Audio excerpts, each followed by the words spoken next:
Hello and welcome back guys, कैसे हैं आप लोग। आपका फिर से स्वागत है पार्थ सारथी एकेडमी में। मैं मयंक। आज की वीडियो में बात करेंगे क्लास 11 का चैप्टर 2 पोल साइंस का, जिसका नाम है भारतीय संविधान में अधिकार। तो पिछली वीडियो में हमने कुछ टॉपिक कवर कर लिए थे। इसकी वीडियो में जो टॉपिक बचे हुए हैं वो सारे कवर करेंगे। तो शुरू करते हैं, देखते हैं हमारा टॉपिक क्या है। नागरिकों के मौलिक कर्तव्य। तो फर्स्ट पॉइंट देखते हैं। 1976 में 42वें संविधान संशोधन द्वारा नागरिकों के मौलिक कर्तव्यों की सूची अनुच्छेद 51 का समावेश किया गया है। इसके अंतर्गत नागरिक के 11 मौलिक कर्तव्य निम्न प्रकार के हैं। तो जो 42वां संविधान संशोधन हुआ था 1976 में, उसमें क्या हुआ था, मौलिक कर्तव्य की सूची थोड़ी बदली गई थी। उसमें देखते हैं 11 कौन कौन से हैं। देखते हैं, पहला, संविधान का पालन करना, राष्ट्रीय ध्वज व राष्ट्रीय गान का सम्मान करना। तो संविधान में क्या लिखा गया है कि जो राष्ट्रीय ध्वज है और राष्ट्रीय गान का हमें सम्मान करना चाहिए। अगला पॉइंट देखते हैं, राष्ट्रीय आंदोलन के प्रति करने वाले उच्च आदेशों को हृदय में सजाए रखने, उनका पालन करना। जो राष्ट्रीय आंदोलन होते हैं उसको अपने हृदय में रखना चाहिए और समाज को सजाए रखना चाहिए। अगला देखते हैं, थर्ड पॉइंट, भारत की समरूपता, एकता, अखंडता की रक्षा करना, यानी कि भारत में एकता बनाए रखना और अखंडता हो तो उसमें संघर्ष करना। आगे देखते हैं, राष्ट्रीय रक्षा एवं सेवा के लिए तत्पर रहना। राष्ट्र की रक्षा करने के लिए और उनकी सेवा करने के लिए हमेशा तुरंत हमें तैयार रहना चाहिए। आगे देखते हैं, नागरिकों में भाईचारा का निर्माण करना। हम जैसे एक समाज में रहते हैं तो सबका भाईचारा होता है, सब एक साथ रहते हैं, तो वही है कि सबके साथ भाईचारा बना के रखना चाहिए। अगला देखते हैं, प्राकृतिक पर्यावरण की रक्षा और उनका संरक्षण करना। आज के टाइम पे देखा बहुत ज़्यादा पोल्यूशन हो रहा है, लेकिन सरकार क्या कर रही है, उस पोल्यूशन को कम करने के लिए इलेक्ट्रिक व्हीकल्स ला रही है। तो ऐसे हमें भी समाज के लिए और पर्यावरण के लिए हमें रक्षा करनी चाहिए। अगला देखते हैं, हमारी वैज्ञानिक संस्कृति की गौरवशाली परंपरा के महत्व को समझें और उसके बनाए रखें। हमारी वैज्ञानिक संस्कृति जो है, जो हमारी संस्कृति है, उसको बनाए रखना चाहिए। आगे देखते हैं, वैज्ञानिक दृष्टिकोण, मानववाद और ज्ञानार्जन तथा सुधार की संभावना का विकास करें। वैज्ञानिक दृष्टिकोण को हमें आगे बढ़ाना है, मानववाद आगे बढ़ाना है, बहुत सारी चीज़ें हमें विकास करनी है। आगे देखते हैं, सार्वजनिक संपत्ति को सुरक्षित रखें, स्वच्छ भारत अभियान का सफल बनाएं और हिंसा से दूर रहें। तो स्वच्छ भारत अभियान तो अभी भी चल रहा है, गांधी जी ने शुरू किया था, जो कि अभी तक चल रहा है कि भारत को स्वच्छ बनाया जाए और संघर्ष जो होता है, जो भी आंदोलन वगैरह होते हैं, उससे दूर रहना चाहिए हम लोगों को और हिंसा नहीं करनी चाहिए। आगे देखते हैं, व्यक्तिगत और सामूहिक गतिविधियों के क्षेत्रों में उत्कर्ष की ओर बढ़ाने का प्रयास करें। व्यक्तिगत सामूहिक में क्या है, गतिविधियाँ, जो भी एक्टिविटीज़ होती है उसमें पार्टिसिपेट करना चाहिए सरकार की तरफ से, उसमें हमें बढ़ावा प्रयास करना चाहिए। माता पिता या सांस्कृतिक द्वारा 6 से 14 वर्ष के बच्चों हेतु प्राथमिक शिक्षा का प्रदान करें। सरकार ने और क्या लाया है, सरकार ने ये बोला है कि जो 6 साल से 14 साल के बच्चे हैं उनको शिक्षा देनी ही कंपलसरी कर दी गई है। तो हमने देखा मौलिक कर्तव्य क्या क्या हैं, नागरिकों के 11 पॉइंट्स कौन कौन से हैं, वो हमने देखा क्या क्या जरूरी है। एक और देखते हैं, सामान्य अधिकार क्या होता है। वह अधिकार जो साधारण कानून की सहायता से लागू किए जाते हैं तथा इन्हें अधिकारों में संसद कानून बनाकर परिवर्तन कर सकती है। जो अधिकार साधारण कानून से बन सकते हैं, जो कि कौन बनाता है, संसद बनाकर परिवर्तन कर सकता है। यानी कि जो कानून होता है जिसमें कोई डिफरेंस करना होता है, कुछ बदलाव करना होता है, तो वो कौन करता है, संसद करता है। तो हमने 2 टॉपिक्स पढ़ लिए, अब आगे नेक्स्ट टॉपिक पे चलते हैं। तो देखते हैं ये टॉपिक क्या है, शोषण के विरुद्ध अधिकार। देखते हैं, अपने देश में करोड़ों लोग गरीब हैं, दलित है, शोषित और वंचित है। यह लोग द्वारा उनका शोषण हो सकता है। जो लोग गरीब है, वंचित हैं और उनके पास कुछ नहीं है, वो लोग का शोषण हो सकता है। आगे देखते हैं, ऐसे शोषण को हम अपने देश में बेगार और या बंधुआ मजदूरी के रूप में जानते हैं। आगे देखते हैं, इस प्रकार के एक शोषण में लोग को दास के रूप में खरीदा व बेचा जाता है। अभी हमने थोड़ा सा वीडियो में पढ़ा था पहले भी कि लोगों को बंधुआ मजदूरी कराए जाते हैं जिससे कम वेतन मिलता है। तो वही ये देखते हैं कैसे होता है, आगे भी देखते हैं। इन दोनों के प्रकारों के शोषण पर संविधान प्रतिबंध लगाता है। इन शोषणों पे संविधान ने अब प्रतिबंध लगा दिया है कि ऐसा शोषण अब नहीं होगा, बंधुआ मजदूरी नहीं होगी, जो उनका वेतन है वो पूरा वेतन उन्हें मिलेगा। आगे देखते हैं, देश में अभी भी खास तौर से भट्टे के काम में बंधुआ मजदूरी करवाई जाती है। लेकिन क्या है, कई जगह ऐसी है जहाँ पे भट्टे होते हैं, जहाँ ईंटें वगैरह बनती है, तो वहाँ पर बंधुआ मजदूरी अभी भी करवाई जा रही है। आगे देखते हैं, अब इसे अपराध घोषित कर दिया है और वह कानून द्वारा दंडनीय है। तो लेकिन अब क्या है, आज के टाइम पे उसको अपराध बना दिया गया है बंधुआ मजदूरी को। अगर कोई पकड़ा गया ये करवाते हुए तो उसे दंडनीय अपराध मिलेगा। तो कई शोषण के विरुद्ध अधिकार में बस इतना ही था। अब हम नेक्स्ट टॉपिक पे चलते हैं। इस वीडियो में हमें सारे टॉपिक्स कवर करने हैं, तो फटाफट से अब नेक्स्ट टॉपिक के ऊपर चलते हैं। तो गाइस ये टॉपिक देखते हैं, धार्मिक स्वतंत्रता का अधिकार, यानी कि जो हम अपना धर्म है उसके प्रति स्वतंत्र है जो है उसके क्या अधिकार है देखते हैं। संविधान के अनुसार प्रत्येक व्यक्ति को अपनी पसंद के धर्म का पालन करने का अधिकार है। संविधान में ये कहा गया है कि जिस बंदे को जो धर्म पसंद है उसके प्रति वो अपना पालन कर सकता है।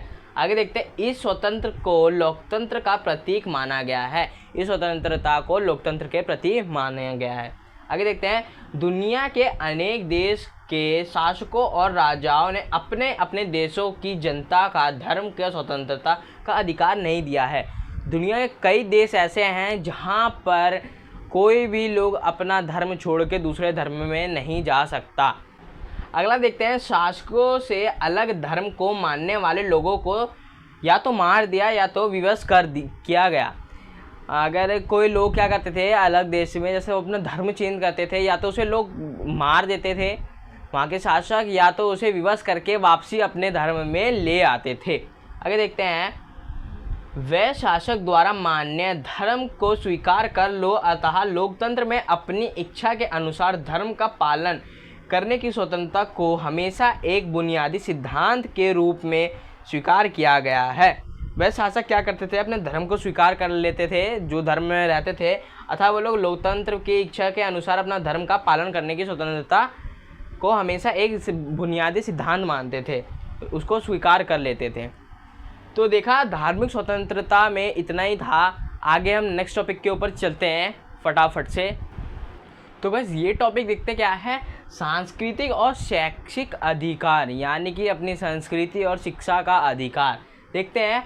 वह भाषा विषयों से संबंधित अधिकार सांस्कृतिक और काल्पनिक उत्पादन है, जो कि अपने संस्कार है, जो भाषा के अपनी संस्कार है, और जो कल्पनात्मक है वो सब अपना संस्कृति में आता है। आगे देखते हैं, सांस्कृतिक जीवन में भागीदारी, सांस्कृतिक विस्तार। जो पंडित लोग होते हैं वो अपनी संस्कृति में रहते हैं, जैसे पूजा पाठ कराना, कुछ करना, जो अपने घर में पूजा पाठ के अलावा बहुत सारी चीज़ें, अपने ग्रंथ पढ़ना, वो सब क्या है, उनका जीवन भागीदारी हो गया, तो वो सेकंड पॉइंट के मुताबिक है। देखते हैं आगे, बौद्धिक संपदा अधिकार, लेखक और अधिकार अल्पसंख्यकों और दूसरे के बीच सांस्कृतिक तक पहुंचाना। अपने जो अधिकार है उनका लेख और उपलेख जो भी थे, अभिलेख वगैरह, जो इतने भी अल्पसंख्यक में हैं, उन्हें दूसरों तक पहुंचा के अपनी संस्कृति को फैलाना उनका वो था। आगे देखते हैं, शिक्षा के बारे में हम देखते हैं। शिक्षा का अधिकार था। आरटीआई एक ऐसा अधिनियम है जो देश में बच्चों की अनिवार्य और मुफ्त सेवा है। क्या है जो आरटीआई है, उसने क्या चलाया कि हर बच्चों को शिक्षा अनिवार्य कर दी और वो शिक्षा मुफ्त होगी। आगे देखते हैं, यह अधिनियम कब शुरू हुआ था, 2009 में अगस्त में पारित और स्थापित किया गया था। तो ये याद रखना कब शुरू हुआ था ये अधिनियम आरटीआई वाला, 2009 में। ये पेपरों में पूछा जाता है। आगे देखते हैं, 2010 में भारत उन 135 देशों में भी शामिल था जहां शिक्षा हर बच्चों का अधिकार है। भारत 135 देशों में शामिल था 2010 में कि हर बच्चे को शिक्षा जरूरी है। आज के टाइम पे देखा होगा, हर बच्चे को शिक्षा बहुत ज़्यादा ज़रूरी है, ये बात सरकार ने कह दी है। तो गाइस इस टॉपिक में इतना ही था केवल। अब हम नेक्स्ट टॉपिक के ऊपर चलते हैं फटाफट से। तो गाइस देखते हैं इस टॉपिक में क्या है, नीति निर्देशक तत्व। देखते हैं क्या है, जनतांत्रिक संवैधानिक विकास के नवीनतम तत्व है, जो सबसे पहले आयरलैंड के संविधान में लागू किया गया था। वो याद रखना गाइस कि किस में लागू किया गया था, आयरलैंड के संविधान में लागू किया गया था। ये वो तत्व है जो संविधान के साथ ही विकसित हुआ। जनतांत्रिक संविधान जो संवैधानिक बना था, लागू जो किया गया संविधान में, तो जैसे जैसे संविधान ग्रो हुआ वैसे ये भी ग्रो होता गया।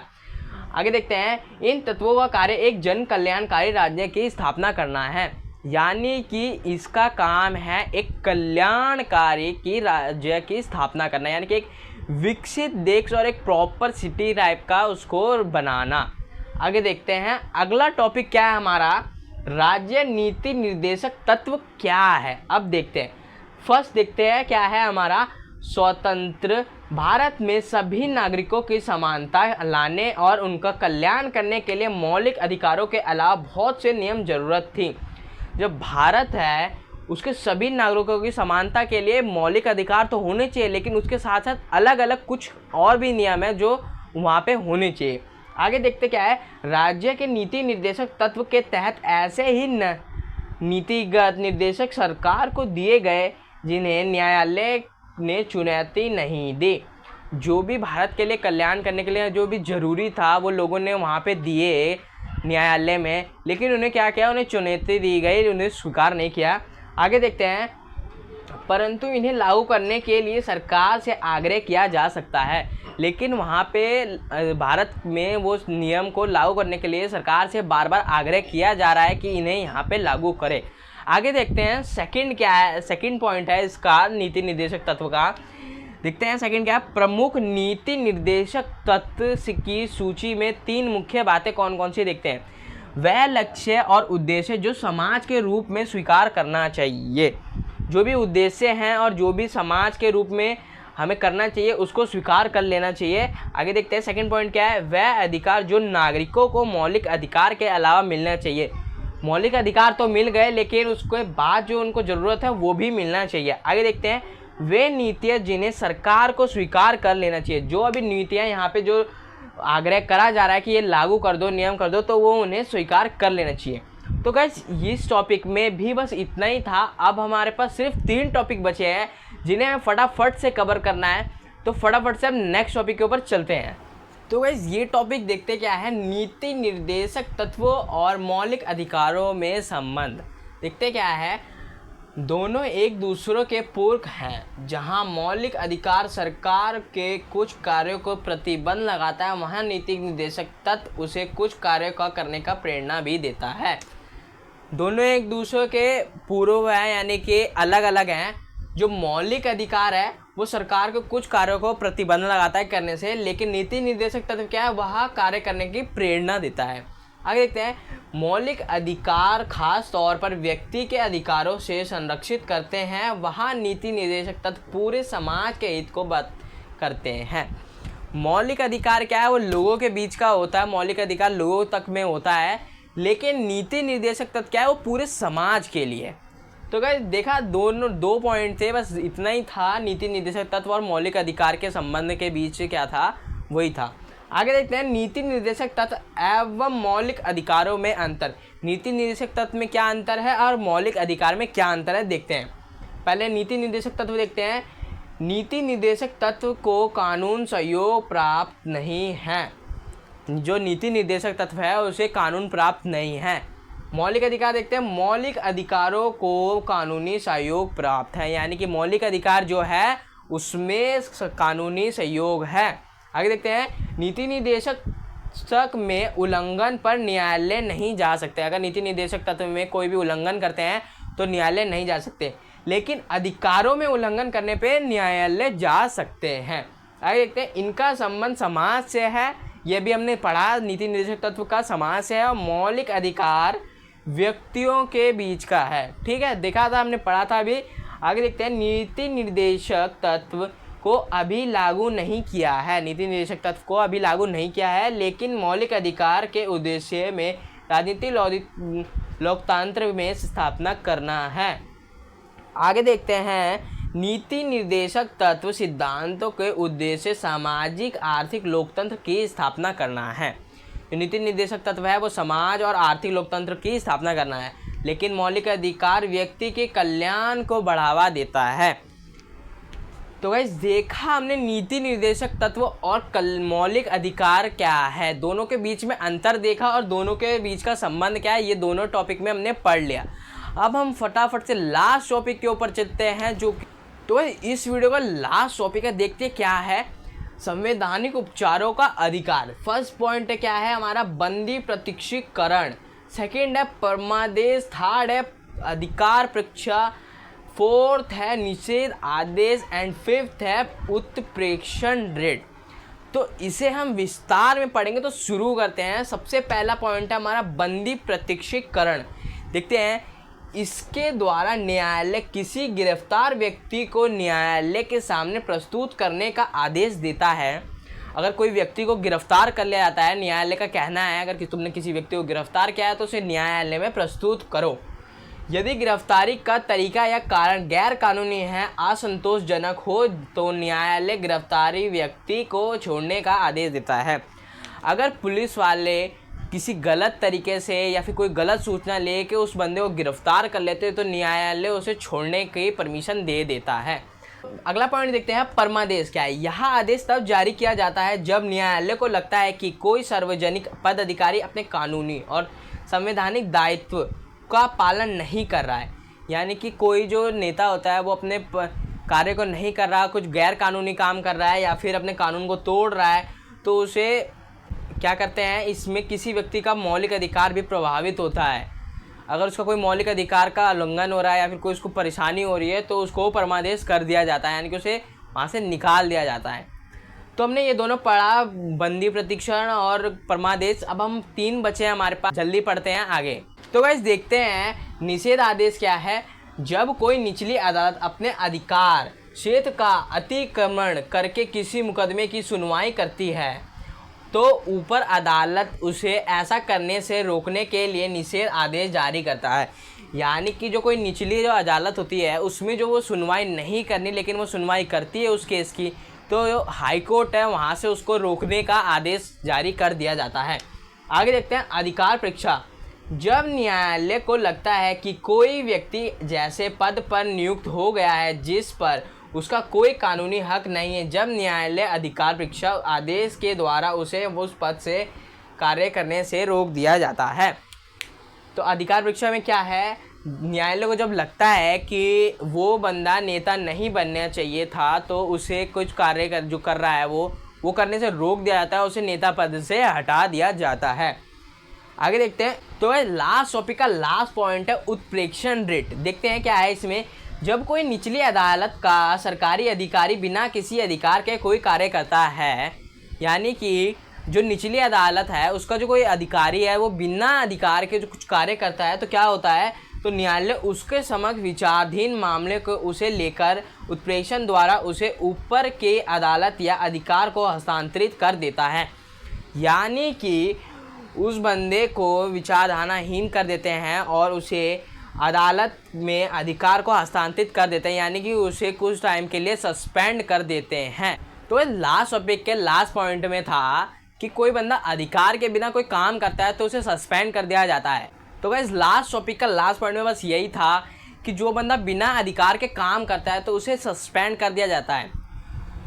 तो आज की वीडियो में केवल इतना ही था गाइस। मैं मिलता हूँ आपसे नेक्स्ट चैप्टर में, तब तक के लिए इस चैनल को लीजिए सब्सक्राइब एंड सब्सक्राइब करने के बाद इस वीडियो को लीजिए लाइक करने का एक फ़ायदा हो कि ये वीडियो जाके लाइक सेक्शन में सेव हो जाएगी। अगर एग्जाम के टाइम पे आपको पढ़ना है तो वहाँ से जाके आप फटाफट से वीडियो निकाल के पढ़ सकते हैं। मैं मिलता हूँ नेक्स्ट वीडियो।